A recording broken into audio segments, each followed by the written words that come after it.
ओम नमः सिद्धेभ्यः ओम नमः सिद्धेभ्यः ओम नमः सिद्धेभ्यः। ओकारं बिंदु संयुक्तं नित्यं ध्यायन्ति योगिनः कामदं मोक्षदं चैव ओंकाराय नमो नमः। अविरल शब्द घनौघ छाल सकल भूतल कलंक दूरितम् अज्ञानतिमिरान्धानां ज्ञानाञ्जन शलाकया चक्षुरुन्मीलितं येन तस्मै श्री गुरुवे नमः। श्री परम गुरुभ्यो नमः। परम प्राचार्य गुरुभ्यो नमः। सकल कलुष विध्वंसकं श्रीशां परिवर्धकं धर्म संबंधकं भव्य जीव मन प्रतिबोधकारकं पुण्य प्रकाशकं पाप प्रणाशक मिदं शास्त्रं श्री गोमटसार काम जीव कांड नामधेयम् अस्य मूल ग्रंथ कर्तार श्री सर्वज्ञ देवास्तुतर ग्रंथ कर्तार श्री गंधर देवा प्रतिगंधर देवास्तेषां वचन अनुसार मासाद्य पूज्य श्री नेमी चंद्राचार्य वीरितम इदम शास्त्रम श्रोतारः सावधानतया शृण्वन्तु। मंगलम भगवान वीरो मंगलम गौतमो गणी मंगलम कुंद कुंदाद्यो जैन धर्मोस्तु मंगलम सर्वमंगल मांगल्यम सर्वकल्याणकारकं प्रधानम सर्वधर्माणां जैनम जयतु शासनम जैनम जयतु शासनम।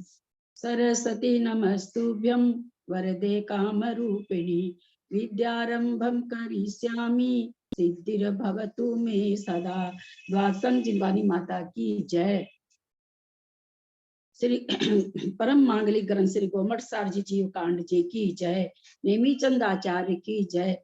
टीकाकर्ता श्री रत्नचंद्र मुक्तार जी की जय। अढ़ाई दीप में विराजमान सभी आचार्य उपाध्याय सर्व साधु के चरणों में नमोस्तु नमोस्तु नमोस्तु। सभी आरिका माता जी के चरणों में बंदामी बंदामी बंदामी।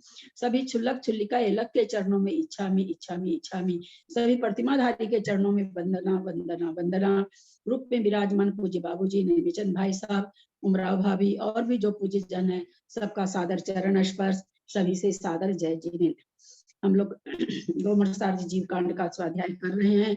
रत्नचंद्र मुक्तार जी की टीका के द्वारा करते हुए हम लोग अधः प्रवृत्त करण का स्वाध्याय हो चुका है। आज हम 8वां गुणस्थान अर्थात अपूर्व करण के बारे में विशेष स्वाध्याय करेंगे। गाथा नंबर 50 होगी। सिद्धम शुद्धम प्रणमीय जिनिंदवर्णिमि चंद्रमकलंकं गुणरयन भूषणुदयं जीवस्य परुवणं वोच्छम्। अंतो मुहूर्त कालं गमियुनदापवत् करणं तं पडिसमयं स्युझन्तो अपूर्वकरणं सम्मल्ययि। अंतो मुहूर्त कालं गमियुनदापवत् करणं तं पडिसमयं सुझन्तो अपूर्वकरणं सम्मल्ययि। बाबूजी गाथा का उच्चारण करिए।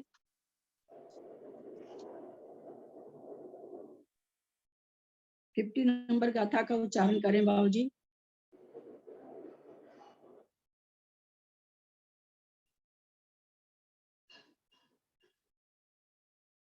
बाबूजी आपको बोल रहे हैं हर्ष बाबूजी। गाथा का उच्चारण करिए 50 नंबर गाथा का। 50 नंबर। हाँ। अंतो मुहूर्त कालं गमियुनदापवत् करणं तं पडिसमयं सुजन्तो अपूर्वकरणं सम्मल्ययि।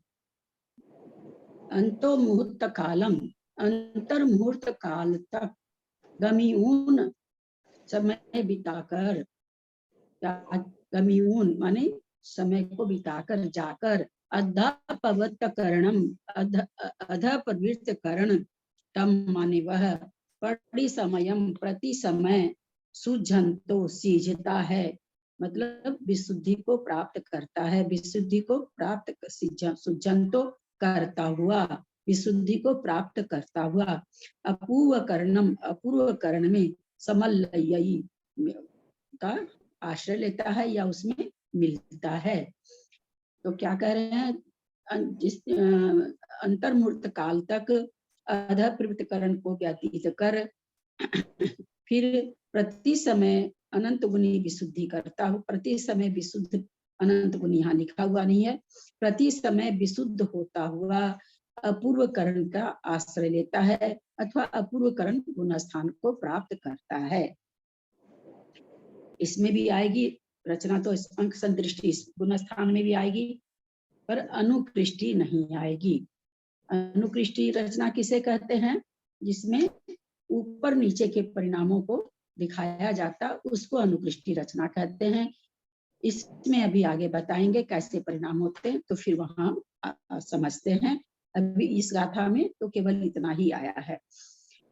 अंतर्मुक्त काल के द्वारा अधपूर्व करण को व्यतीत कर प्रति समय विशुद्ध होता हुआ अपूर्व करण का आश्रय करता है।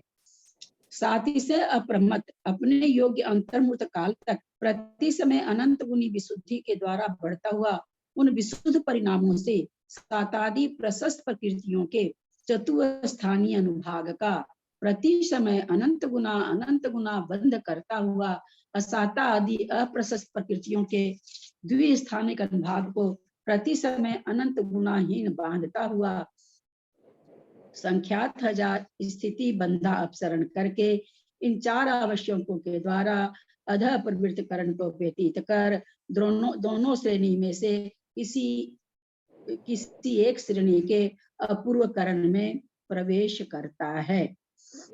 जहां प्रथम समय से ही अपूर्व परिणाम होते हैं वही अपूर्व करण है।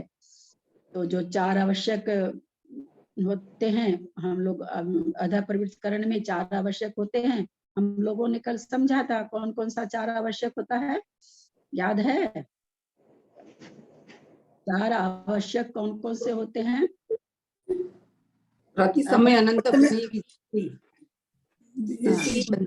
करण और पाप प्रकृतियों का अनुभाग क्रम से और पुण्य प्रकृतियों का अनुभाग क्रम से बढ़ना।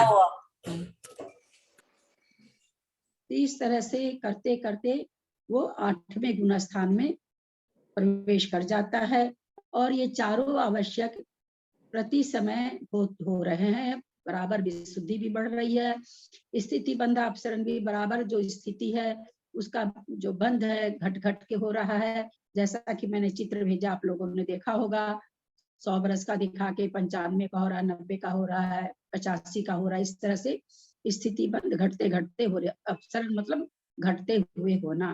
पाप प्रकृतियों का अनुभाग का बंधा अपसरण हो रहा है, नीम और कांजी रूप हो रहा है। नीम और कांजी में भी अनुभाग का मतलब नीम और कांजी भी ऐसा नहीं कि एक ही तरह से होता जा रहा है, उसके भी अनुभाग घटते हुए होते जा रहे हैं और पुण्य प्रकृतियों का अनुभाग बढ़ता जा रहा है।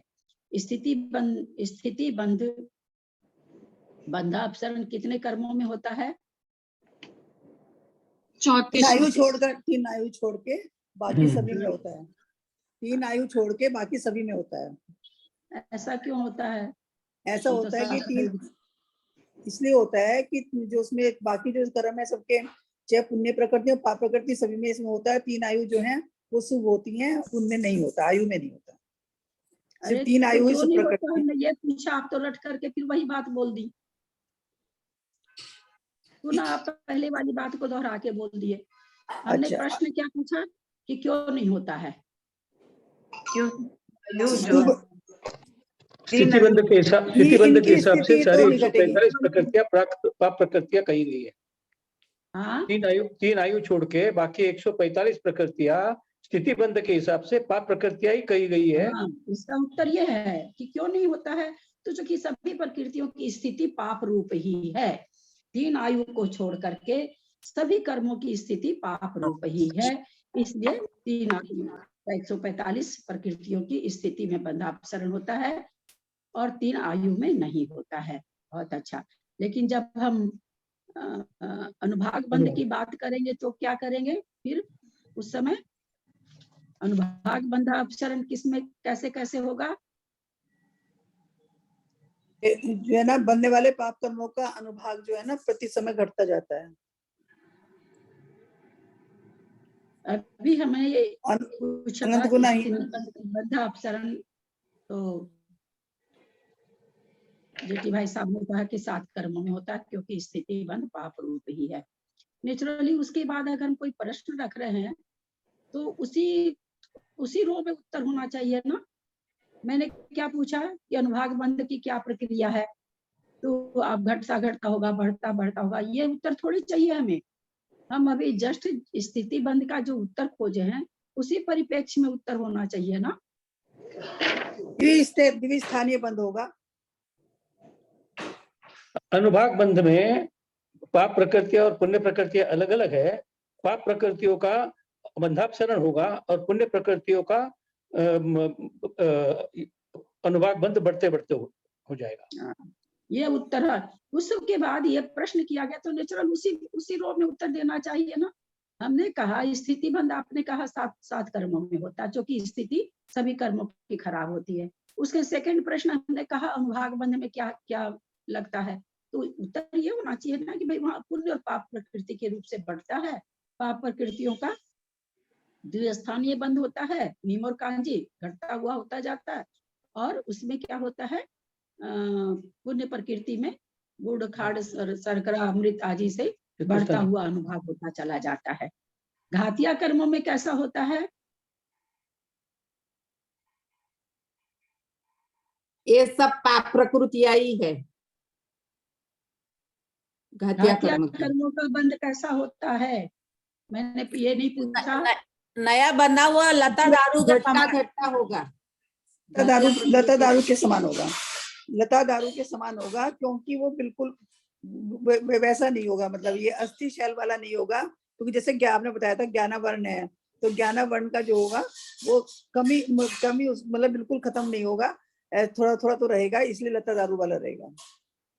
ये तो हो गया घाती और घाती कर्म।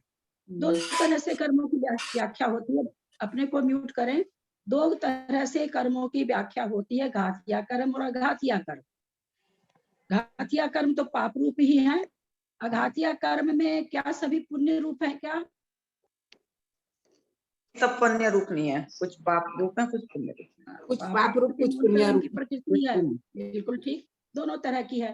तो जब हम पुण्य प्रकृति और पाप प्रकृति का जब हमने कथन किया तो हुआ भाई पाप प्रकृति का द्विस्थानीय हो जाएगा, पुण्य प्रकृति का चतुस्थानीय बंद होगा, गुड़ खांड शर्करा और अमृत। लेकिन जब घातिया और अघातिया के परिप्रेक्ष्य में कथन होगा तो कथन बदल जाएगा। घाती के लिए हो जाएगा लता दारू रूप होगा, और अघातिया के लिए क्या हो जाएगा यहाँ पर नीम कांजी विष हलाहल, यानी विष हलाहल तो खत्म हो जाएगा, नीम और कांजी रूप में घटता होगा बंद। तो ये हमेशा ध्यान रखेंगे, पुण्य पाप और घातिया और अघातिया कर्म में ये अंतर हो जाता है। घातिया में दोनों तरह की प्रकृति है, जबकि पुण्य प्रकृति में केवल पुण्य प्रकृति है, पाप प्रकृति में केवल पाप प्रकृति है। उसमें 47 घातिया कर्म की भी है, और अघातिया कर्म की जो पाप रूप प्रकृति है वे भी उसमें है। जहाँ पाप प्रकृति कही गई वहां पर नामकर्म की जो 10 प्रकृतियां हैं, जैसे सूक्ष्म बादर प्रत्येक साधारण, तो साधारण है सूक्ष्म है, ये पाप रूप प्रकृति है। तो 10 की 10 पाप रूप है, प्रशस्त अप्रशस्त। तो क्या है संस्थान वगैरह जितने हैं उसमें से एक संस्थान पुण्य रूप है, 5 संस्थान पाप रूप है। इस तरह से उसमें हम लोग पढ़े हुए पाप पुण्य प्रकृति रूप। तो जब पाप पुण्य की बात करेंगे तो वैसे हो जाएगा, लेकिन जब घातिया और अघातिया की बात करेंगे तो अघातिया में पाप रूप प्रकृतियां भी शामिल है। घातिया कर्म मतलब 47 प्रकृति, अघातिया कर्म 47 के अलावा 101 प्रकृति।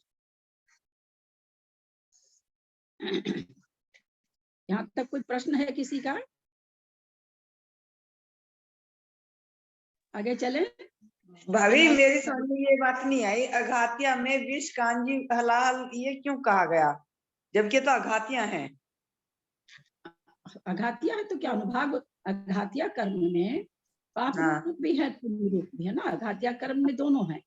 तो इसलिए अघाती कर्म का जब अघाती कर्म का जब कर्मों का चतुस्थान अनुभागवन कहा उन्होंने, गुड़ खांड कर्जरा शर्करा और अमृत है ना, अघातिया कर्मों का। और घातिया कर्मों का तो पाप रूप ही कहा।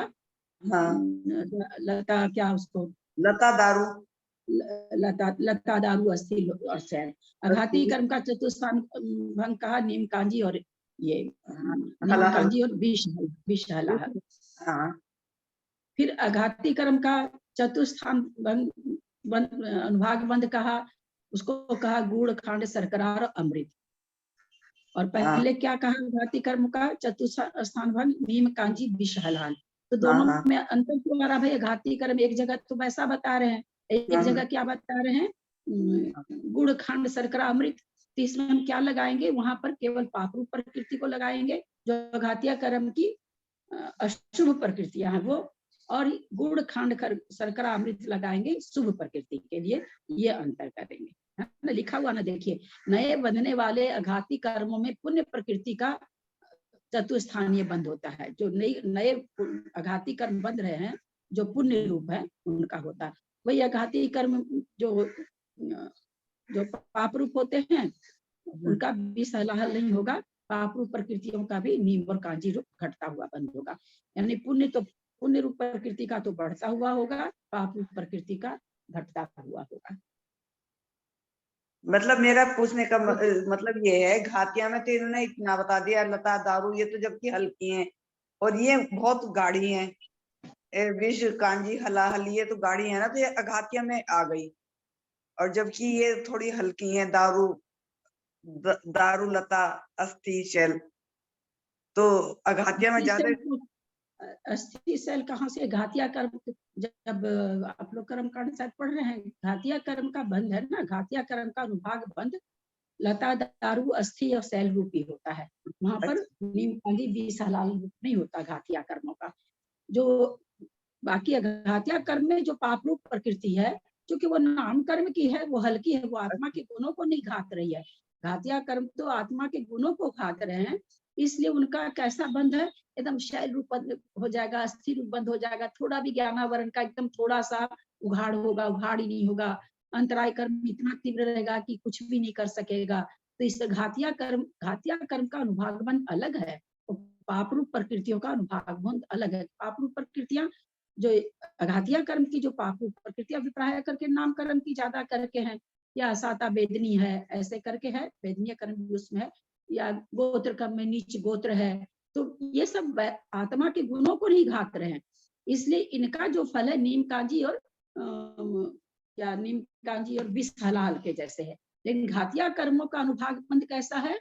अस्थि शैल और दारू और लता रूप है। ये यहाँ पर ये बताना चाह रहे कि वो बहुत गाढ़ी है, इसलिए उसका अस्थि शैल के हिसाब से है, यहाँ पर विष हलाहल के हिसाब से दोनों के अनुभाग में अंतर है। अच्छा, और क्या दीदी? नीम कांजी विष हलाहल से लता दारू अस्थि शैल ज्यादा गाढ़ी है क्या? दोनों में कौन गाढ़ी है? हाँ, अस्थि शैल बहुत ज्यादा है। हाँ, अस्थि शैल तो बहुत ज्यादा है ना। अस्थि शैल होने के बाद तो बहुत ही तोड़ने के लिए उसको बहुत ताकत चाहिए। बहुत घातिया कर्म का अनुभाग बहुत खराब होता है। घातिया कर्म का अनुभाग इसी से समझ लेना चाहिए कि ये बहुत ज्यादा तीव्र है। अच्छा, 4 जो आप लोगों ने आवश्यक बताए, कहाँ से शुरू होते हैं और कहाँ अंत होते हैं? परिवर्तन काल के उसमें शुरू होते हैं, मतलब 7वें गुण स्थान में शुरू होते हैं, और 10वें गुण स्थान तक, जब तक इनका बंध है तब तक 10वें गुण स्थान तक रहते हैं 4 आवश्यक। हाँ, ये तो ढंग से उत्तर दीजिए। आप लोगों को बहुत अच्छी मैंने फोटो भेजी है, आप लोगों को याद नहीं करना पड़ा है। बहुत अच्छा मेरे को उस समय आप लोग एक चीज मान के रखिएगा, हमारे पास जो चीज सुविधा से आ जाती है, हम ये ना समझे कि सामने वाले का कोई समय नहीं लगता है। मेरा उतनी सी फोटो को निकाल के भेजने में, सेव करने में आधा घंटा समय लगा है, इसलिए दूसरे के समय की कीमत करना सीखिए। सबसे पहली बात, हमारे बैठे बैठे चीज हमको मिल गई तो हमको कोई कीमत नहीं होती, ये सबसे खराब चीज है। अध्याय परिवर्तन काल के पहले समय से शुरू होता है, अध्याय परिवर्तन काल के पहले समय से, और 10वें गुण स्थान के अंतिम समय तक होता है। ये उत्तर हुआ 7वें गुण स्थान से। 7वां गुण स्थान बोल दिया, 7वां गुण स्थान भी आपने साथ ही नहीं लगाया, 7वां गुण स्थान बोल दिया। ऐसे थोड़ी बोला जाता है, जहाँ एक समय की चर्चा हो वहाँ इस तरह से थोड़ी बोला जाता है। अध्याय परिवर्तन काल के प्रथम समय से और 10वें गुण स्थान के अंतिम समय तक होता है। अंतिम समय तक होता है। बहुत सुंदर। चलिए, कोई प्रश्न है क्या? नहीं तो 50 नंबर गाथा तो अपनी हो गई है, 51 नंबर गाथा लेते हैं।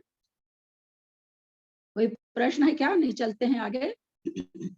ए दम्मी गुण ठाने, ए दम्मी गुण ठाने, विसरिस समयठिए समयठिए हिम जीवे। ए दम्मी गुण ठाने, विसरिस समेठिए हिम जीवे हिम। पूवम पत्ता जम्मा, होन्त्य पूवाहु परिणामा। ए दमी गुण ठाने, विसरिस समयठिए हिम जीवे हिम। पूवम पत्ता जम्मा, होन्त्य पूवाहु परिणामा।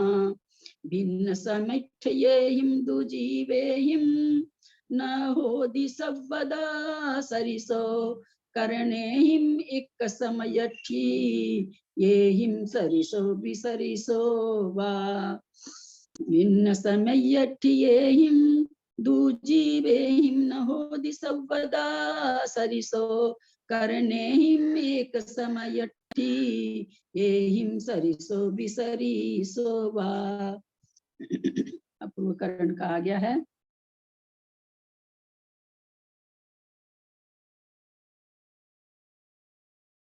मंजू जैन पाटरी एक गाथा बोले, एक गाथा विजया जी ठोलिया बोले।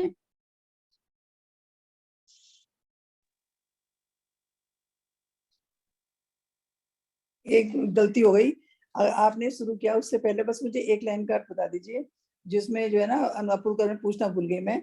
श्रेणियों में से किसी एक श्रेणी के अपूर्व कर्म में प्रवेश करता है, मतलब किसी एक श्रेणी के, ये मुझे समझ नहीं आया। क्या अध्याय इसमें ऊपर वाली गाथा में है 50 में, अध्याय मतलब लास्ट की लाइन से पहली लाइन में, अध्याय पर्वत खंड को व्यतीत कर दोनों श्रेणियों में से किसी एक श्रेणी के अपूर्व कर्म में प्रवेश करता है। या तो उपशम श्रेणी वाले में प्रवेश कर रहा है, या अधा प्रवृत्तिकरण तक तो कोई, अधा प्रवृत्तिकरण काल में कोई ऐसा श्रेणी वाली बात नहीं है। 8वें गुण स्थान से श्रेणी शुरू होती है। तो 7वां गुण स्थान तो वो कहते हैं कि जब अपूर्व करण में कोई जीव प्रवेश करेगा तब उसका उपशम श्रेणी या छपक श्रेणी होगी, वहां पर उसकी पहचान होगी। क्योंकि अब वो चारित्र मोहनी की कर्मों का करने वाला है ना, तो बोला 8वें गुण स्थान के द्वारा उसमें जो प्रवेश करेगा या तो कोई उपशम श्रेणी करेगा या कोई छपक श्रेणी करेगा, ऐसा कह रहे हैं। ठीक है, बहुत सुंदर, बहुत। हाँ, उच्चारण करिए। इतनी देर क्यों लग रही है?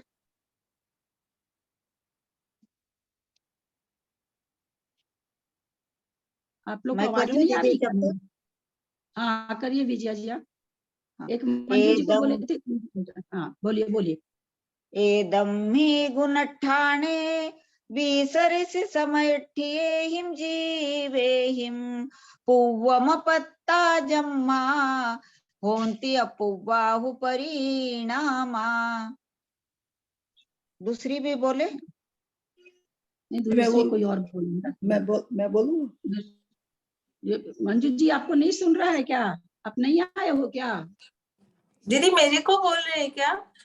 हाँ मंजू पाटनी बोला ना मैंने कलकत्ता। अच्छा नहीं नहीं दीदी वो बीच में। हाँ, भिन्न समेठिये हिंदू, जिये हिम न होदी सवदा सरिसो। करने हिम एक समेठिये हिम, सरिसो विसरिसो वा। अर्थ देखें, एकदमी गुण ठाने, एकदमी माने इस गुण स्थान में, सप्तमी का एक वचन गुण ठाने, गुण स्थान में। बी सरिस समयठिम एहिम जीवेहिम। बी सरिस माने बी सदृश समयहिम, समयठी समय में स्थित, समयठी समय में स्थित। बी सदृश समय में स्थित के समयठिम यही समय में स्थित वाले जीव के, जीवे ही माने जीव के द्वारा। तृतीया का एक वचन है, तृतीया का बहुवचन है। बी सदृश समय में स्थित जीवों के द्वारा एधम्मी गुण ठाने, इस गुण स्थान में, कौन सा गुण स्थान? अपूर्व करण। इस गुण स्थान में बी सदृश समय में स्थित जीवों के द्वारा पूर्वम अपत्ता, पूर्व में नहीं प्राप्त हुए हैं वैसे, जमा वैसे, पूर्व में नहीं प्राप्त हुए हैं वैसे, जम्मा जम्मा पूवम जम्मा पूवम अपत्ता होती। जम्मा माने जहाँ, पूर्व में अपत्ता माने नहीं प्राप्त हुए हैं, ऐसे परिणाम होती माने होते हैं। अपूर्वाहु परिणामा, इसी को अपूर्वकरण कहते हैं। अपूर्व परिणाम जो हो रहे हैं, इसी को अपूर्वकरण कहते हैं। फिर और क्या कह रहे हैं, भिन्न समय ठियेहिम, भिन्न समय में माने विसदृश समय ठियेहिम, भिन्न समय में जो स्थित जीव हैं, जीवेहिम जीवों के द्वारा, न होति सर्वदा सरिसो, किसी भी काल में समान परिणाम न होती, नहीं होता है। सर्वदा माने हमेशा, सरिसो माने सरिस एक जैसे परिणाम। भिन्न समय में अपूर्वकरण को प्राप्त होने वाले जीवों को किसी भी काल में, चाहे चतुर्थ काल का पहला काल हो, अंतिम समय हो, कभी भी किसी भी समय कोई, आज कोई अपूर्वकरण कर रहा हो, 5 लाख वर्ष पहले कोई किया हो, लेकिन भिन्न समय में भिन्न परिणाम ही होते हैं, सदृश परिणाम नहीं होते हैं।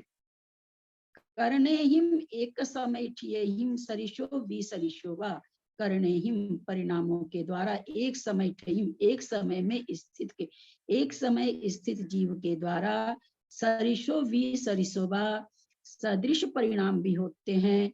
कर्ण माने परिणाम, और विसरिषो माने 20 सदृश परिणाम भी होते हैं। जिस तरह से अनुकृष्टि रचना में ये कहा गया था, अधः प्रवृत्तिकरण में कहा गया था, भिन्न सम समय वालों के और भिन्न समय में होने वाले जीवों के परिणाम समान भी होते हैं और असमान भी होते हैं। यहाँ पर ये कह रहे हैं कि भिन्न समय वाले जीवों के परिणाम तो समान होंगे ही नहीं। जैसे कोई पहले अपूर्वकरण किया, कोई उसके एक समय के बाद कर रहा है, तो दोनों के परिणाम किसी काल में भी समान नहीं होंगे। जो कि अधः प्रवृत्तिकरण काल में पाए जाते थे, कोई पहले समय में चढ़ा 40 नंबर का परिणाम किया, और हम देख रहे थे कि पहले समय में जो चढ़ा वो दूसरे समय में 40 नंबर का परिणाम कर रहा था। तो वहां भिन्न समयवर्ती जीवों के परिणाम एक सदृश पाए जा रहे थे। परंतु यहाँ पर अपूर्वकरण में 3 नियम बताए। एक तो भिन्न समय में जो अपूर्वकरण में प्रवेश करेंगे उनके परिणाम भिन्न ही होंगे। जो समान समय में प्रवेश कर रहे हैं उनके परिणाम समान भी हो सकते हैं, असमान भी हो सकते हैं। कैसे होंगे ये परिणामों की संदृष्टि आएगी आगे, वैसे ही संदृष्टि इसमें भी बनेगी, संदृष्टि से हम समझेंगे। तीसरा चीज, इसमें जो भी परिणाम होता है वो अपूर्व होता है, यानी जो पहले समय में परिणाम है अधः प्रवृत्तिकरण में किसी काल में नहीं पाया जाएगा। उसी के दूसरे समय में होने वाला परिणाम कभी भी पहले समय में नहीं पाया जाता है। जो कि अधः प्रवृत्तिकरण में दूसरे समय में होने वाले परिणाम पहले समय के खंडों में पाया जा रहा था, परंतु अपूर्वकरण में भिन्न समयवर्ती जीवों का परिणाम भिन्न होगा। सम समयवर्ती जीवों का परिणाम समान भी हो सकता है और असमान भी हो सकता है। दो, तीसरी चीज, इसमें अपूर्व परिणाम होते हैं। जो परिणाम आज तक नहीं हुए हैं वे परिणाम प्रति समय अपूर्व परिणाम होते हैं। इस तरह से अपूर्वकरण की 3 विशेषता यहाँ पर बताई गई है। इस गुण स्थान के उत्तरोत्तर समयों में स्थित जीवों के परिणाम विसदृश होते हैं, अर्थात समान रूप नहीं होते। उपरिम समय में जो विशुद्ध परिणाम होते हैं वे परिणाम अधस्तन पूर्व समय में प्राप्त नहीं होते, इसलिए प्रति समय अपूर्व परिणाम होते हैं। अपूर्वकरण के सर्वकाल में भिन्न समयों में स्थित जीवों के परिणाम सदृश नहीं होते, किंतु एक ही समय में स्थित जीवों के परिणाम सदृश भी होते हैं और विसदृश भी होते हैं।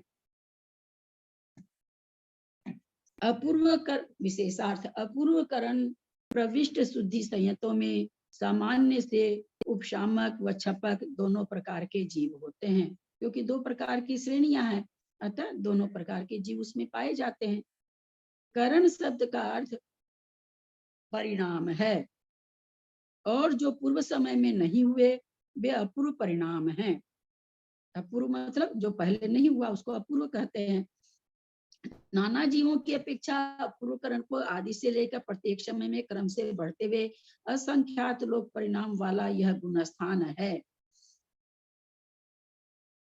इस गुणस्थान में विवक्षित समयवर्ती जीवों के परिणाम अन्य समयवर्ती जीवों के द्वारा अप्राप्य होने से अपूर्व है। विवक्षित समयवर्ती जीवों के परिणामों से भिन्न समयवर्ती जीवों के परिणाम असमान और विलक्षण होते हैं। इस प्रकार प्रत्येक समय में होने वाले अपूर्व परिणामों को अपूर्वकरण कहते हैं। अपूर्वकरण में अपूर्व विशेषण द्वारा अधःकरण का निषेध किया गया है, क्योंकि अधःकरण में तो ऊपर चढ़ने वाले का नीचे वाला परिणाम पाया जा रहा था। क्योंकि जहां पर उपरतन समयवर्ती जीवों के परिणाम अधस्तन समयवर्ती जीवों के परिणामों के साथ सदृश भी होते हैं और विसदृश भी होते हैं। इसमें अधःकरण में ऐसे अधः प्रवृत्ति में होने वाले परिणामों में अपूर्वता नहीं पाई जाती। शंका, अपूर्व शब्द पहले कभी नहीं प्राप्त हुए अर्थ का वाचक है, असमान अर्थ का वाचक नहीं है। इसलिए यहाँ पर अपूर्व शब्द का अर्थ असमान या विसदृश नहीं हो सकता है। समाधान, ऐसा नहीं है, क्योंकि पूर्व और समान ये दोनों शब्द एकार्थवाची हैं। इसलिए अपूर्व और असमान दोनों का अर्थ भी एक ही समझना चाहिए। अपूर्वकरण रूप परिणामों में प्रवेश करने वाले कौन जीव होते हैं? अपूर्वकरण परिणामों में प्रवेश करने वाले सातिशय अप्रमत्त संयत जीव होते हैं। अपूर्वकरण को प्राप्त होने वाले उन छपक उपशामक जीवों के परिणामों में अपूर्वपने की अपेक्षा समानता पाई जाती है। इसलिए वे सब मिलकर एक अपूर्वकरण गुणस्थान होता है। कुल मिला के जो कहना चाह रहे हैं कि भी अपूर्व परिणाम होता है, जो परिणाम कभी आज तक नहीं हुए हैं। ऊपर वाले के परिणाम समान समय में जो नहीं चढ़े हैं उनके परिणाम भिन्न नहीं होंगे। समान समय में अपूर्वकरण में आने वाले जीवों के परिणाम सदृश भी हो सकते हैं, विसदृश भी हो सकते हैं। वो कैसे होते हैं ये हम लोग समझेंगे अंक संदृष्टि के द्वारा।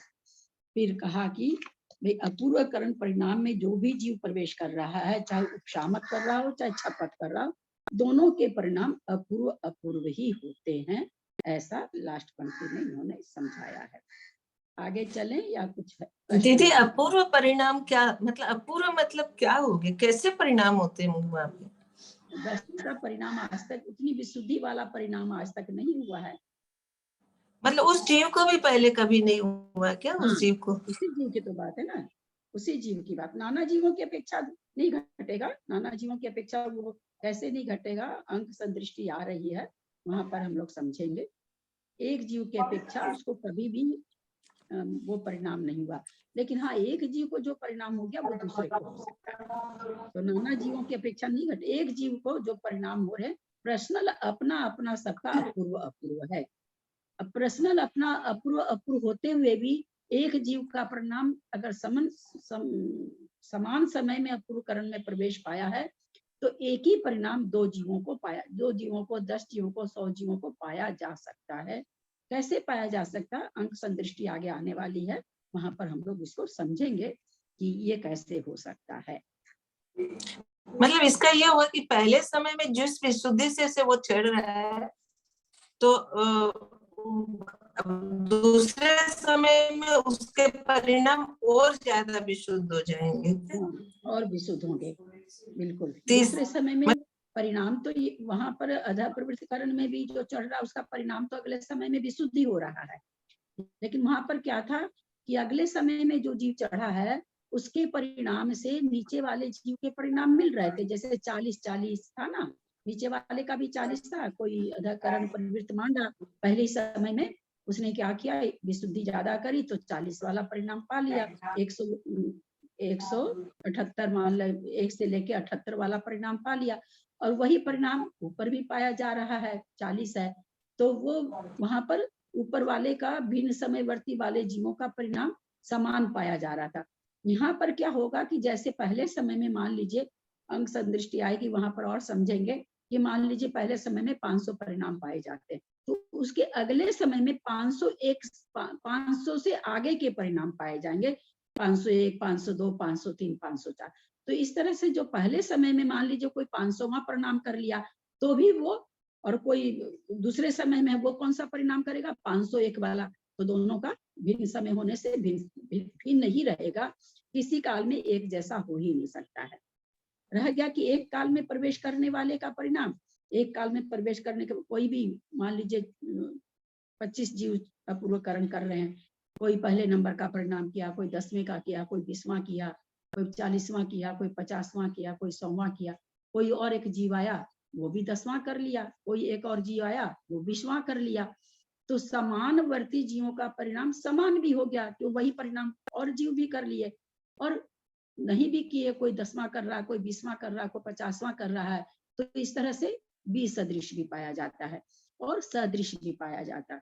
क्यों ऐसा पाया जाता है? क्योंकि जैसे क्लास तो 7th क्लास एक ही है, पर उसमें पढ़ने वाले बच्चे तो 100 बच्चे हैं, तो 100 बच्चों को 7th क्लास है ना, तो उसी तरह परिणाम तो 500 ही है, इसमें आएगी गणित आएगी आगे, 500 ही है प्रवेश करने वाले जीव तो बहुत है।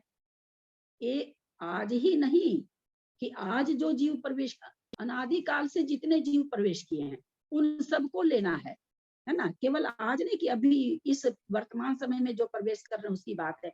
जिसने भी सबसे पहले अपूर्वकरण का पहला समय जिसका भी आया होगा वो उस 500 में से किसी एक परिणाम को करेगा। कभी भी किसी भी काल में ऋषभनाथ भगवान, महावीर भगवान, कोई भी 2400 तीर्थंकर, अनंतो 24 हो गई है कोई भी, और अगर दूसरे समय में जब वो प्रवेश किए हैं तो 500 से आगे वाला ही परिणाम होगा। तो यहाँ तुलना के लिए कभी ये नहीं सोचेंगे कि एक समय में सारे जीव चढ़ रहे हैं, नहीं, अनादिकाल से जीव जा रहे हैं, अनादिकाल के जीवों को लेकर के विसदृशता और सदृशता घटाई जा रही है ना। एक समय में जाने वाले का मतलब ये नहीं कि वर्तमान समय में अभी हम लोग बात कर रहे हैं उसी में कोई अपूर्वकरण मान रहा तो उसकी बात हो रही है, ऐसा नहीं समझेंगे। दीदी एक क्वेश्चन था कि जो अध्ययन प्रवेश में भी जब जीव एक बार एक परिणाम लेके घुसता है तो दूसरे समय में उसके भी तो ऊपर वाले परिणाम होते हैं कि वो वहीं पे रुक जाता है? नहीं, ऊपर वाले उसको तो ऊपर, जैसे सबसे पहले किसी ने 1 से 39 वाला परिणाम किया है ना, फिर उसी समय चढ़ने वाला कोई जीव था जो 39 से आगे 1 से लेकर के 79 तक का परिणाम किया कोई भी, वही परिणाम 1 से 39 वाला जब अगले समय में जा रहा है तो वो 39 के बाद वाला है ना 40 से आगे का परिणाम करेगा, है ना, और वही 1 से 39 से आगे वाला परिणाम पहले समय वाला भी कर रहा है। तो इस तरह से जो दूसरे समय में परिणाम कर रहा है वही परिणाम पहले समय के दूसरे खंड में पाया जा रहा है। दूसरे समय के पहले खंड में जो परिणाम पाए जा रहे हैं वही परिणाम कहाँ पाए जा रहे हैं, पहले समय के दूसरे खंड में पाए जा रहे हैं। तो इस तरह से कोई जीव उसको दूसरे समय में उन परिणामों को प्राप्त किया, और कोई ऐसा जीव था जो अधिक विशुद्धि से आया, वो पहले समय में ही उतनी विशुद्धि को पा गया। लेकिन यहाँ पर ऐसा नहीं है, यहाँ पर विशुद्धि जितनी पहले समय की है उतनी ही विशुद्धि में पा करके उसके आगे के समय में वो विशुद्धि नहीं पाई जा रही है। पहले समय की विशुद्धि जितनी है दूसरे समय में उससे आगे की विशुद्धि ही पाई जाएगी, उन विशुद्धि में से वो विशुद्धि नहीं पाई जाती है। दीदी ये तो समझ में आया, परंतु जो अध्ययन प्रवृत्ति में जैसे 39 वाला लेके वो चढ़ा दूसरे समय में, और ये 100 मतलब जो ये है 41 वाला लेके चढ़ा, तो दूसरे समय में जब आया 39 वाला तो उसके 42 से 41 वाले से ज्यादा हो सकता है क्या 39 वाले के? नहीं, वो 40 वाला करेगा, वो 40 वाला ही करेगा, मतलब लाइन से ही करेगा। मतलब वहाँ पर 1 मिनट 162 के बाद 166 परिणाम है वहाँ पर। 166 में जब बंटवारा हुआ वहाँ पर तो हुआ ना 40, 41, 42, 43 शायद हुआ, तो 40 वहाँ पर कहाँ से होगा, 162 से लेके 40 तक, यानी 202 तक के अंदर के परिणामों को वो किसी को भी करेगा।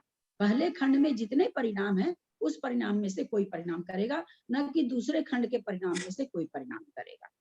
और दूसरा खंड वाला कौन सा करेगा, दूसरा खंड वाला दूसरे खंड के परिणाम में से कोई परिणाम करेगा। कोई भी कर सकता है उन परिणामों में, ऐसा नहीं कि जो अगर इसमें मान लीजिए 42 नंबर का किया तो अगले 43 नहीं, उस खंड में जितने परिणाम है उन परिणामों में से कोई भी परिणाम कर लेगा। तो दीदी जब 16 समय लगे एक जीव को, मतलब 16 समय का लास्ट का परिणाम है, तो जो लास्ट के परिणाम सबके बराबर होते हैं क्या उसमें? वहां पर भी तो 4 खंड है ना, 4 खंड में परिणामों की काउंटिंग अलग अलग, कोई भी परिणाम हो सकते हैं। तो उसी कोई भी परिणाम परिणाम को से करके- चढ़ सकता है क्या वो? 4 हाँ, खंड के अपूर्व- कम वाले से, हाँ, कम वाले अपूर्व- से भी आ सकता है। हाँ, अपूर्वकरण को प्राप्त कर लेगा 16 समय में, जो भी उसके परिणाम होंगे। क्योंकि जैसे मान लीजिए कि अपने कहते हैं ना कि भाई क्लास पास करने के लिए 40 से ले 40 तो आना ही चाहिए, फिर 42, 43, 44, 45, 100 तक लाते रहिए। जो 100 लाया वो क्या कहलाया जाएगा? वो फर्स्ट कहला जाता है। जो 40 लाता है वो पास कहला जाता है। लेकिन 7वीं से 8वीं क्लास में तो सभी चले गए ना। मान लीजिए 50 विद्यार्थी थे, उसमें से कोई 40 लाया, कोई 41 लाया, कोई 42 लाया, कोई 90 लाया, कोई 95 लाया। अगली क्लास में तो सभी गए ना। अगली क्लास, अगली कक्षा में तो सभी गए। ये तो है नहीं कि अगली कक्षा में नहीं गए। तो उसी तरह से अंतिम खंड में जो परिणामों की संख्या है अलग अलग खंड में, वो अलग अलग खंड को परिणामों को प्राप्त करते हुए अपूर्वकरण में सभी प्रवेश करेंगे। ऐसा मतलब नहीं कि 16 समय के बाद में वो चढ़ जाए। हाँ, तो ये जो 222 खंड 16 जो बनाए हैं, सबको लगेगा, है ना। 16 जो- समय सबको लगेगा बस।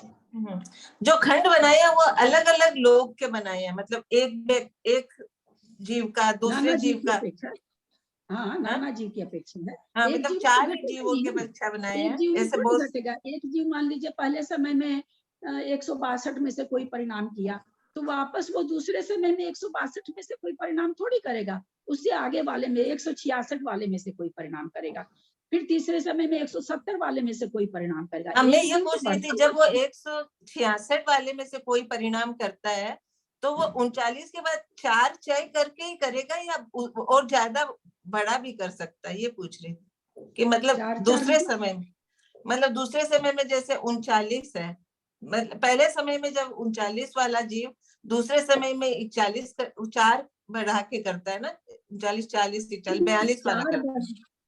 4 बढ़ा के, यहाँ पर 4 तो चय रूप से व्यवस्थित दिखाया गया है कि भाई जो विशुद्धि हो रही अनंत गुणी विशुद्धि, 4 से नहीं, 1 भी बढ़ रहा है तो अनंत गुणी विशुद्धि है, 2 भी बढ़ रहा है तो अनंत गुणी विशुद्धि है। उसमें सब जगह ही अनंत चय भी है ना।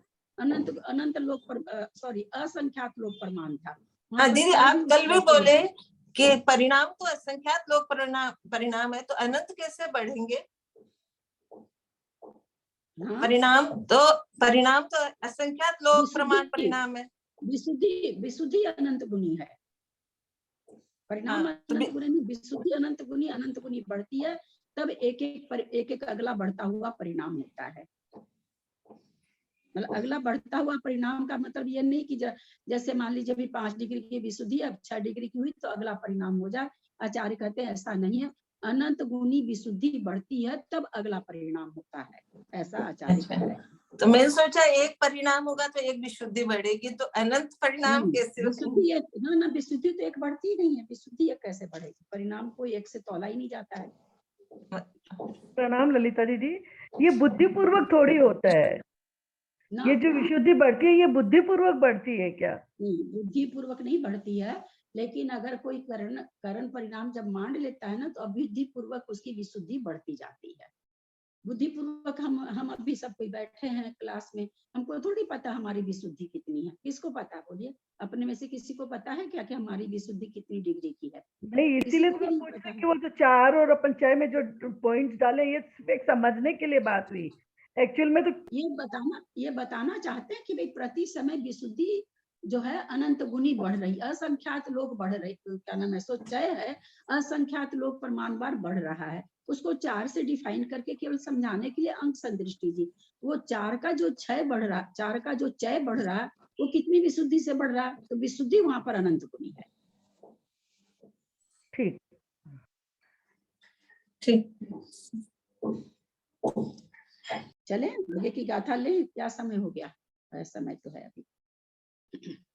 अंतो मुहूर्त में ते पड़ी समय शंख लोक परिणामा, सॉरी गलत पड़ गया। अंतो मुहूर्त में ते पड़ी समय शंख लोक परिणामा, कम उठा पूप गुणे अनुकठिन नियमेन। अंतो मुहूर्त में ते पड़ी समय शंख लोक परिणामा, कम उड्ढा पूप गुणे अनुकठिनथि नियमेन तारिस परिणामठ्य जीवाहु जिनेहिं गलियति मिरेहिं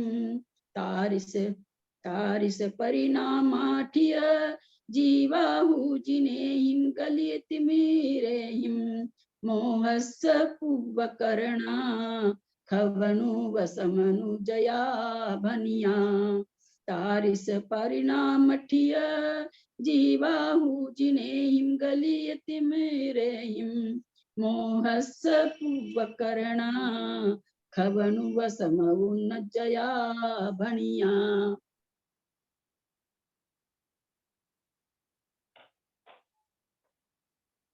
कुसुम जी ये गाथा पढ़े, पहली गाथा। हाँ, प्रणाम ललिता जी। अंतो मुहूर्त में ते पड़ी समयम संख लोग परिणामा कम उड्डा पुव्व गुणे अणुकठिन नियमेन। जयश्री श्राफ अगली गाथा पढ़े, 54। तारिस परिणामाठ्य जीवाहु जिनेहि गलियति मिरेहि मोहस्सु पुव्वकरणा खवणु वसमणु जया भणिया। यदि 53 नंबर गाथा में अनुकट्ठी एथि नियमेन है या अनुकट्ठी नथि नियमेन है? 53 नंबर गाथा में चौथे चरण में अनुकट्ठी एथि नियमेन है या नथि नियमेन है? नथि नियमेन है किताब में, तो मेरे किताब में एथि नियमेन है ना, नथि है। और भी दूसरी किताब भी हम देख रहे हैं, एथी हमारी किताब में भी एथी है, एथी है हमारी दीदी हमारी किताब में नथी है। नियम से नहीं है ना, एथी है। इसका अर्थ निकल रहा है। एक मिनट सब कोई बोलने क्यों लग जाते हैं। अनुकट्ठी नथि नियमेन, अनुकृष्टि रचना नियम से नहीं होती है, इसलिए यहाँ पर नथि ही आएगा। अंतो मुहूर्तम एते माने इस गुणस्थान का, अपूर्व करण गुणस्थान का। अंतो मुहूर्तम अंतर मुहूर्त काल मात्र है। पड़ी समयम असंख्य लोग परिणामा, प्रति समय असंख्यात लोग परिणाम होते हैं। कम उड्ढा पूर्व गुणे, जो क्रम से ये परिणाम कहते हैं, पूर्व गुणे कम उड्ढा पूर्व गुणे अपूर्व बढ़ते हुए, उड्ढा माने क्रम से उत्तरोत्तर बढ़ते हुए परिणाम होते हैं। अनुकट्ठी नथि नियमेन, इसलिए यहाँ पर अनुकृष्टि रचना नहीं होती है। क्यों नहीं? अनुकृष्टि रचना में ऊपर और नीचे के परिणाम समान दिखाए थे। यहाँ पर ये कहते हैं कि नहीं, इसमें तो प्रति समय ही असंख्यात लोग प्रमाण होते हैं परिणाम, और प्रति समय इनके उत्तरोत्तर बढ़ते हुए होते हैं। वृद्धि कैसी होती है, ये हमको अध्यात्मकरण में ही बता दी गई थी कि वृद्धि जो हो रही वो समान रूप से होती है। तो प्रति समय समान वृद्धि को लेते हुए और इनमें परिणाम होते हैं। अनुकट्ठी नथि नियमेन, अनुकृष्टि रचना इसमें नियम से नहीं होते हैं। इस गाथा का ये मतलब अर्थ हुआ। अगली गाथा का अर्थ देखें हम। दीदी इसको ऐसे समझे क्या कि जैसे इस एक अपूर्व करण गुण स्थान में जब जीव पहुंचा तो एक साथ 10 जीव पहुंचे और सबका पहले समय में सबके एक जैसे परिणाम रहे? नहीं, अभी तो मैंने समझाया ना, जैसे मान लीजिए 20 जीव हैं, है ना, 20 जीव एक साथ अपूर्व करण को मान रहे हैं, और कोई 100 साल पहले भी मांडा था, कोई 1000 साल पहले भी 20 जीव मांडे थे, कोई 2 लाख वर्ष पहले भी अपूर्व करण में आए थे, स्त्री मांडे थे। तो पहले समय में अंक संदृष्टि आने वाली है। तो मान लीजिए हमने कहा कि 500 परिणाम पहले समय में है, तो जबकि कितने परिणाम है प्रति समय? अभी गाथा में क्या कहा? असंख्यात लोग परिणाम है। अब असंख्यात लोग परिणाम में से वो कोई भी परिणाम पा सकता है, लेकिन अनादिकाल से जीव तो असंख्यात ही नहीं चढ़े हैं, अनंत चले गए, अनंत हो गए जीव तो सिद्ध, है ना, अनंत। और ऐसे भी बहुत सारे जीवों ने श्रेणी मांडी होगी, जो मोक्ष नहीं भी गए होंगे ऐसे जीवों ने भी श्रेणी मांडी है। तो परिणाम तो कितने असंख्यात लोग प्रमाण, पर जीव कितने हैं? जीव तो अनंत अनंत सिद्ध है, अनंत सिद्ध है। तो सभी ने तो अपूर्वकरण किया ना। तो जिस समय जिसने भी अपूर्वकरण किया, परिणाम कितने? असंख्यात लोक प्रमाण। तो असंख्यात लोक प्रमाण में से ही सबको परिणाम करना है। और जीव कितने हैं? अनंत हैं। तो सेम परिणाम भी हो सकता है और विसदृश भी हो सकता है। जैसे मान लीजिए 10 जीव कोई चढ़े, किसी भी समय में चढ़े, 1 बरस में, 2 बरस में, 4 बरस में, कोई पहले समय में 101 से लेके 500 तक का परिणाम, जिसको असंख्यात लोक प्रमाण हम लोग मान लेते हैं कि 1 से लेके 500 तक की संख्या असंख्यात लोक प्रमाण है। तो कोई जीव है पहला किया, कोई जीव दूसरा परिणाम किया, कोई 10वां किया, कोई 20वां किया, कोई 100वां किया, और फिर और जीव आया, वो उसमें से कोई जीव है सो वो भी 10वां कर लिया, कोई जीव वो भी 100वां कर लिया, क्योंकि परिणाम कितने? असंख्यात लोक प्रमाण। और जीव कितने हो गए? सिद्ध अनंत हो गए। तो एक समय में पाए हुए परिणाम तो इसीलिए कहा गया कि सदृश भी हो सकते हैं, विसदृश भी हो सकते हैं, क्योंकि परिणामों की संख्या कम और जीव तो हमेशा जा रहे हैं, मोक्ष जाते रहेंगे और गए हैं बहुत सारे। तो जब गए हैं परिणाम कम, जीव ज्यादा, तो सदृश परिणाम भी हुए हैं। एक साथ भी मान लीजिए 10 जीव अपूर्वकरण मान रहे हैं, तो उसमें से कोई 2 जीव के, 4 जीव के, 8 जीव के एक जैसे परिणाम हो सकते हैं, नहीं भी हो सकते, किसी के भी नहीं हो सकते। 100 से 500 में कोई भी परिणाम कर लिए, 10 जीव के 10 तरह के परिणाम हो गए। इसीलिए इन्होंने गाथा में क्या कहा कि एक साथ चढ़ने वाले जीवों के परिणाम, तो एक साथ का मतलब हम अब भी हमारे सामने कोई मोक्ष जा रहा उसकी बात नहीं है। अनादिकाल से सबसे जीव मोक्ष गया, उन सबको कथन लेके, नाना जीवों को लेके चलेंगे कि किसी भी समय में किसी भी जीव ने, किसी भी तीर्थंकर ने, किसी भी केवली ने अपूर्वकरण जो किया, तो उसका परिणाम कौन सा होगा? तो उन सभी का परिणाम 100 से 500 के, हालांकि वो संख्या आएगी, 500 नहीं है वो संख्या, 100 से 500 के अंदर का ही परिणाम होगा। 1 से पहले कोई परिणाम नहीं होता। 500 से आगे वाला परिणाम, चाहे तीर्थंकर ने ही अपूर्वकरण क्यों नहीं मांडा हो, छलांग क्यों नहीं लगाई हो, ये जैसे जैसे ऊंचे ग्रंथों में बहुत सारी चीजें आती है कि किस तरह से छलांग लगा के परिणामों को कर लेते हैं, लेकिन छलांग लगाने के बावजूद भी कोई छलांग लगाने वाला इतनी विशुद्धि कभी नहीं करेगा कि उसको पहले समय में 501 वाला परिणाम हो जाए। परिणाम तो उसको 100 से 500 के अंदर ही कोई भी हो जाएगा।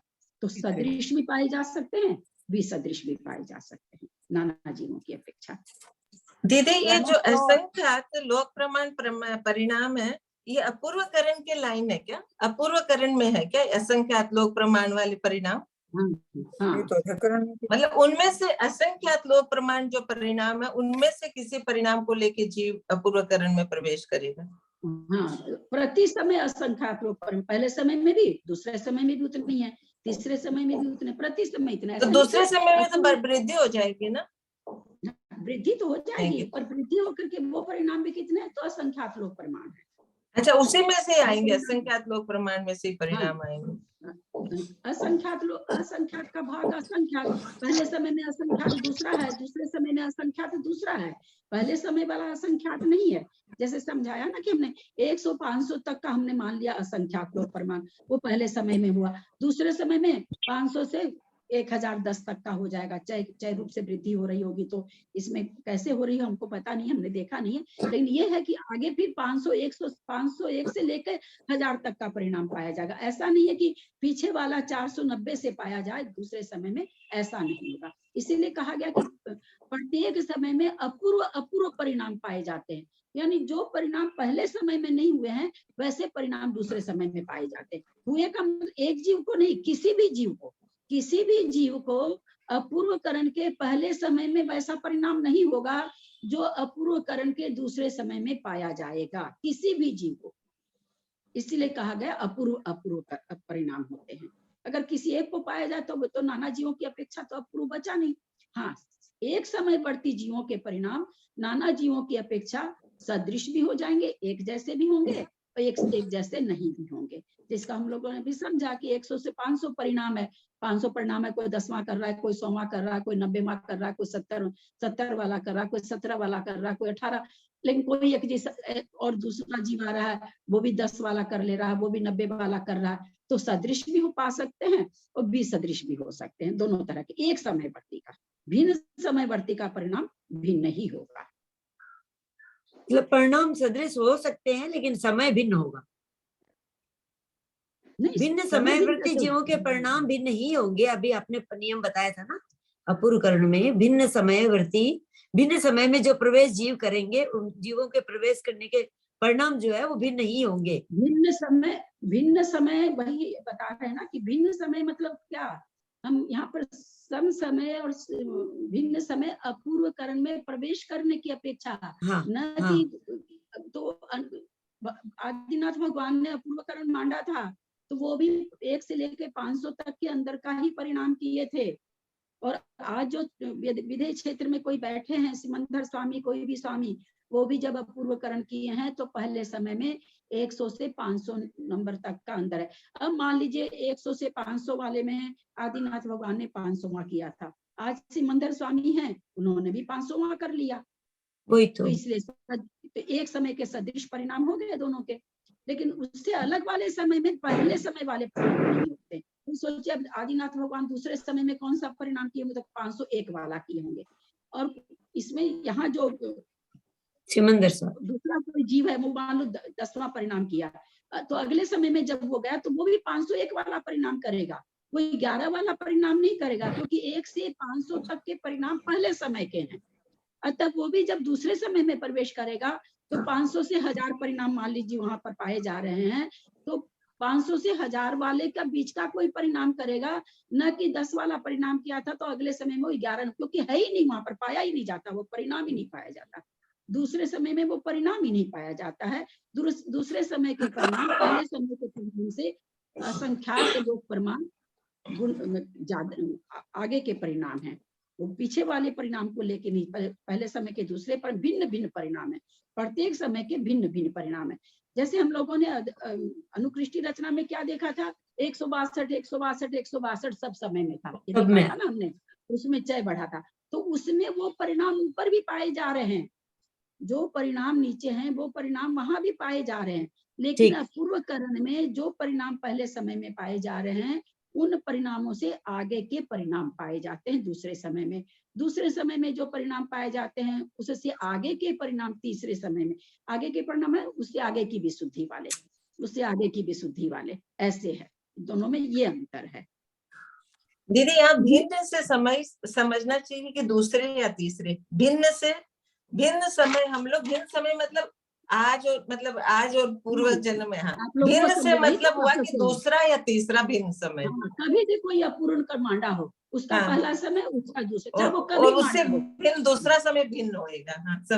हम लोग भिन्न का मतलब ये समझ रहे थे, वही तो, इसलिए तो भिन्न से मतलब जीव भिन्न नहीं लगाना है, समय भिन्न लगाना है। मतलब अदाकरण मतलब 162 परिणाम सब में आ रहे हैं ऊपर तक, इसमें जैसे 500 के परिणाम वापस नहीं आएंगे, उसके ऊपर क्या आएंगे। हाँ, तो भिन्न समयवर्ती का जो दूसरे समय में जो जीव है उसका दूसरा ही पहले समय वाली वर्ती जीव से भिन्न समय। अब वो दूसरा समयवर्ती आदिनाथ भगवान हो और अभी मान लीजिए कोई वहां पर केवल ज्ञान कर रहा हो, छपक श्रेणी चढ़ रहा हो विधेय क्षेत्र में, वो भी अपूर्वकरण कर रहा और वो अभी कर ही रहा हो, पहले समय में घुसा हो, तो उसका और आदिनाथ भगवान को जो दूसरे समय में परिणाम हुआ था उससे उसका भी नहीं होगा। अच्छा, पहले समय में जो आदिनाथ को परिणाम हुआ था हो सकता वो एक जैसा भी हो, आज जो कर रहा कोई केवली भगवान, आज केवली बनने वाले हैं वो परिणाम कर रहे हैं, हो सकता है उनके आदिनाथ जैसा भी हो, नहीं भी हो, क्योंकि परिणामों की संख्या कितनी है, असंख्यात लोक प्रमाण है। असंख्यात लोक प्रमाण में कोई भी एक परिणाम होगा एक समय में, तो कोई भी एक परिणाम संजोग से एक जैसा भी हो सकता है, नहीं भी हो सकता है। समझ में आई कि नहीं बात? हाँ, ठीक आया समझ। दीदी ये जो अध प्रवृत्त करण का जब भी होगा परिणाम, करण करेगा कोई भी जीव, तो अनुकृष्टि रचना माने अपने को उसको समझना ही पड़ेगा ना साथ में। अध प्रवृत्त करण माने उसके बाद जब अपूर्व करण में जाता है तो अनुकृष्टि रचना माने मस्ट होती है कर्मों में।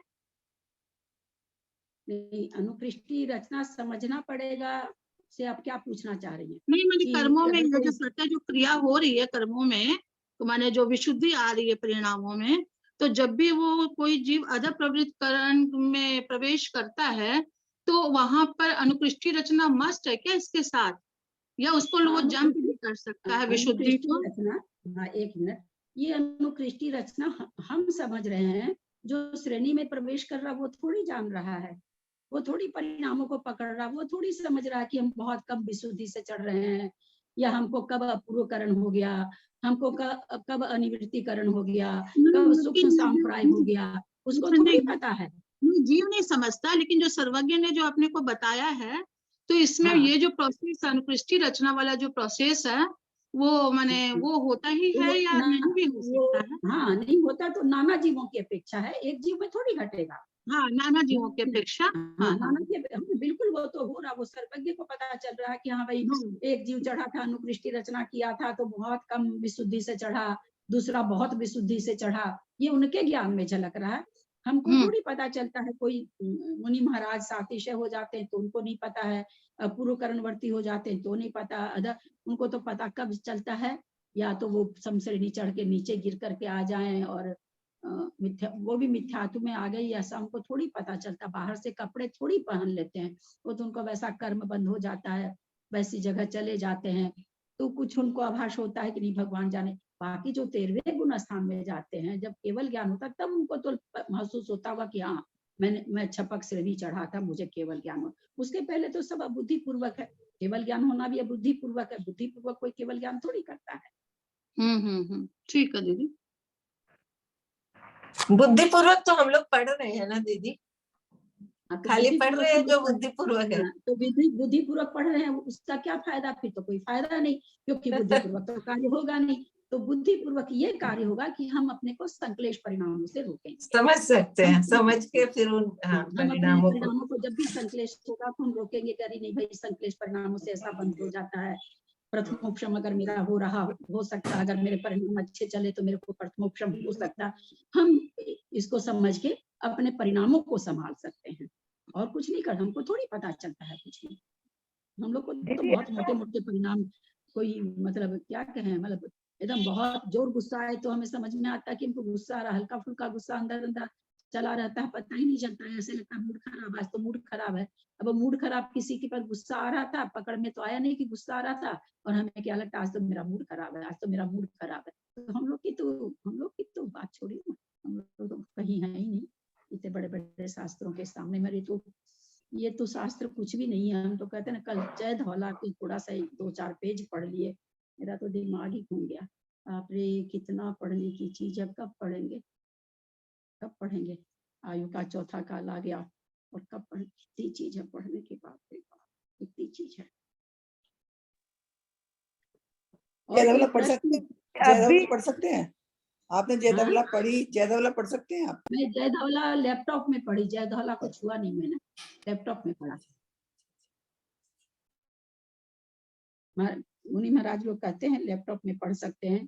कई कितनों से बात हुई है, मतलब ऐसे मेरे आचार्य श्री वर्धमान सागर जी से नहीं बात हुई है डायरेक्ट, अभी मौका नहीं लगा है, पर ऐसे बाकी और कई सुनिधि सागर जी से हुई है, गुरु सागर जी से हुई है, जब भी दीदी जिनको है ना, मतलब जैसे आपको जिसको इतना ज्ञान है वो तो पढ़ ही सकता है। अब अभी जो अज्ञानी व्यक्ति जय धौला पढ़ेगा उसके लिए मना ही है, आपको तो इतना ज्ञान है तो आप पढ़ सकते हैं। हाँ, कि उल्टा सुल्टा ज्ञान नहीं लगा ले, इसलिए ज्यादा मना है। भाई शुद्धि से तो हर आदमी पढ़ेगा ही, कोई भी बाथरूम का कपड़ा लेके तो पढ़ने बैठेगा नहीं, इतना तो सभी को ज्ञान है। एक माला ही जपते हैं अपने लोग तो शुद्धि होकर के जपते हैं, मेन वो समझने के चलते भी लोग मना करते हैं कि अर्थ का अनर्थ नहीं लगा लें बोल करके, वो तो बात है। नहीं जी, हम भी कहाँ समझते हैं, बाप रे बाप, बहुत कठिन है, बहुत कठिन है। आप तो क्या नहीं समझ सकते, आप तो सब समझ लेंगे।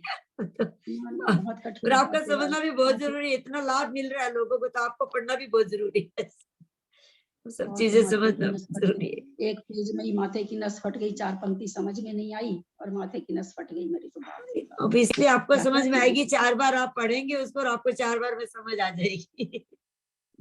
कितना कुछ है लिखा हुआ, कितनी चीज लिखी हुई है, बाप रे बाप। जब अनंत अनुबंध की विषय योजना एक लाइन में कह के और हम लोग मस्त हो जाते हैं, उसके बारे में कोई क्वेश्चन होता है तो हम अपनी भी बात करते, बता ही नहीं पाते। वहां पर वो कैसे, बाप रे, 15 चीज में कैसे बांट रहे हैं भगवान, कितना बारीक ज्ञान, कितना बारीक ज्ञान। भगवान जाने आचार्यों को कैसा अच्छा ईश्वर जाने।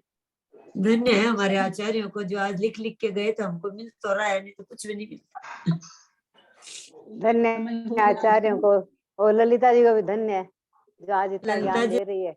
मेरे लिए मान धन्य है ललिता जी। हाँ मान धन्य है। चलिए समय हो गया है, 2:37 हो गया है, क्लास समाप्त करते हैं। मैंने चित्र भेजे हैं, उनको देखिएगा आप लोग, तो सारी चीजें आप लोगों को याद भी हो जाएगी, समझ में भी सारी चीज आ जाएगी। ललिता दीदी एक प्रश्न और पूछ लेती हूँ, सिर्फ एक प्रश्न है कि आपने जैसे बोला कि उपसम श्रेणी चढ़ने वाला वापस मिथ्यात्व में भी चला जाता है, तो वैसे मतलब जैसे अपूर्वकरण भी मान लिया, सब कुछ कर लिया, सातिशय में भी चला गया, उसके बाद ये दशा हो गई, तो हम लोग भी उनमें से कोई जीव हो सकता है क्या ऐसा जो अभी तक भटक रहा हो? मतलब कुछ टाइम पीरियड है क्या कि उसके कितने बाद? कोई मनाही नहीं, कोई मनाही नहीं है, टाइम पीरियड नहीं है कि उसके बाद मतलब अर्धपुद्गल परावर्तन काल ही रहेगा? अर्धपुद्गल परावर्तन काल बहुत बड़ा काल है, बहुत बड़ा काल। आराम से घूमिए ना, जितना बार जितने काठ के पलंग से सोने के पलंग पर सोइए, सोने के पलंग से हीरे के पलंग पर सोइए, सोना जड़ा करके साड़ी पहनिए, बहुत काल है, जितना भोग भोगना है भोग सकते हैं। मतलब अधःकरण और अपूर्वकरण करने के बाद भी गारंटी नहीं है जीव की?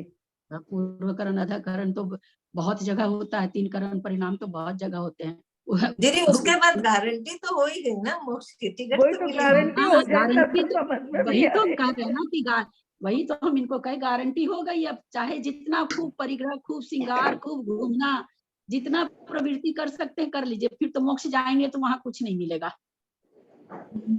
इसलिए जितना नए नए दांत लगाना, नए नए नई नई हीरे की बाल बिंदी काले लगाना, करना, नए नए बाल डाई करना, नई नई क्रीम लाना, नई नई चूड़ी लाना, नए नए बैंड लाना, सारी स्त्रियों के कितने सामान है। हाँ, हर साड़ी की मैचिंग की पर्स लाना, हर साड़ी की मैचिंग की चप्पल लाना, कोई अंत ही जितना नहीं भोग है। भोगना भोग लीजिए। फिर अर्धपुद्गल परावर्तन के बाद तो मोक्ष चले जाएंगे तो वहां तो कुछ भी नहीं है। बोलते तो ऐसा डर लगता है दीदी, पूछो मत। हाँ, क्या पता क्या कर रहे हैं हम लोग? इतने सारे जीव हैं तो कोई भी ऐसा मना नहीं है कि हम लोग उपसम श्रेणी नहीं माने हो। अरे कहते हैं ना कि एक एक जीव की अगर पीछे इकट्ठी करी जाए तो सुमेरु पर्वत हो जाए। ऐसा आता है ना कि किसी को ग्रंथ में आया है, किसी अच्छे ग्रंथ में आया है, जहां तक अष्टपाहुर में आया है क्या, कि इतनी बार हम लोग पीछी ग्रहण कर चुके हैं कि उन पीछियों को अगर इकट्ठा करा जाए तो सुमेरु पर्वत बन जाए। तो जब उतनी बार पीछी लिए हैं तो हो सकता है उपसम श्रेणी भी मांडे हो, कोई जरूरी थोड़ी है। अथवा न भी मांडे हो तो सम्यक दर्शन किए हो, वो सम्यक दर्शन किया हमने उद्वेल ना की हो, उद्वेल ना कर ली तो कोई बात नहीं, अर्धपुद्गल परावर्तन में तो मोक्ष चले ही जाएंगे अधिक से अधिक। अनंत जीव निगोद में पड़े हैं, अनंत जीव निगोद में पड़े हैं। वही तो बात है ना बाबूजी, और निगोद का दुख सोच के देखिए। अनंत जीव पड़े हो गए।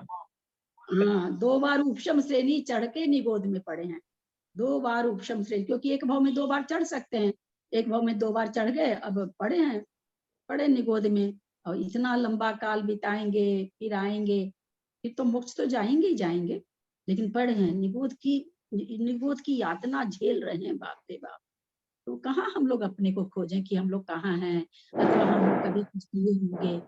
अगर किए होंगे तो क्या, जैसे वो 2 बार उपशम श्रेणी चढ़े और निगोद में पड़े हैं, और मान लीजिए कोई एक दूसरा जीव है जिसने केवल सम्यक दर्शन प्राप्त किया है ना, सम्यक दर्शन प्राप्त करके और वो मिथ्यात्व में जाकर के निगोद में चला गया, दोनों का तो अर्धपुद्गल परावर्तन काल है। क्या दोनों में क्या अंतर रहा? उपसम श्रेणी 2 बार चढ़ करके निगोद में पड़ा है, अथवा सम्यक्त को, छायिक सम्यक्त मत लीजिएगा, छायोपसमिक सम्यक्त को करके निगोद में पड़ा, दोनों में क्या अंतर है? हाँ, कोई ऐसा हो कि 2 बार उपसम श्रेणी चढ़ा हो तो उसका अर्धपुद्गल काल, अर्धपुद्गल परावर्तन छोटा हो, ऐसा कहीं लिखा हुआ नहीं मिलता, अभी तक तो नहीं मिला है।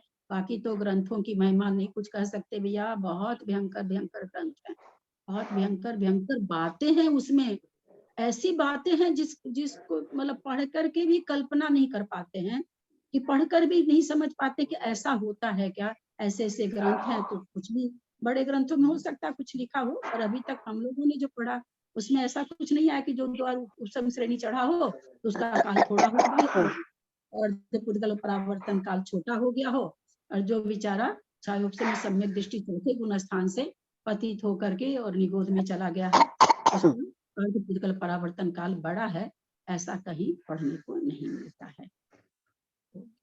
बाकी टिकट तो मिल ही गई है।